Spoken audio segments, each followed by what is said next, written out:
डोकं सुन्न होतंय.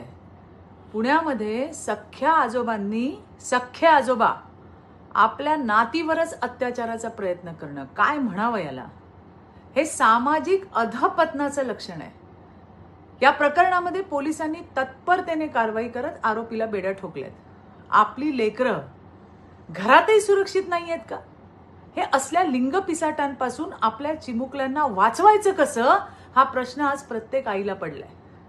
राज्याचे सन्माननीय मुख्यमंत्री देवेंद्रजी यांनी महिला आणि बालकांवरील गुन्ह्याबाबत झिरो टॉलरन्सची स्पष्ट भूमिका घेतली आहे. आणि याच पार्श्वभूमीवर आजच्या कॅबिनेट बैठकीत लैंगिक अत्याचाराच्या गुन्ह्यातील आरोपींना पॅरोल मिळू नये यासाठी त्यांनी स्पष्ट सूचना दिल्या. हे निर्णय निश्चितच पीडितांना न्याय देण्यासाठी आणि गुन्हेगारांना कडक संदेश देण्यासाठी महत्वाचा आहे. मी आज कळकळीची विनंती करते प्रत्येक आईला, अगं कोणावरच विश्वास ठेवू नका. ताक सुद्धा फुंकून पिण्याची वेळ आली आहे. हा प्रकार घराच्या आत घडतोय.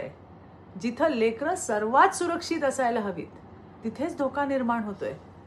काळजी घ्या. सुरक्षित समाजासाठी शासन आणि सजग नागरिक जेव्हा एकत्र येतील तेव्हाच अशा विकृतीला आपण आळा घालू शकू. धन्यवाद.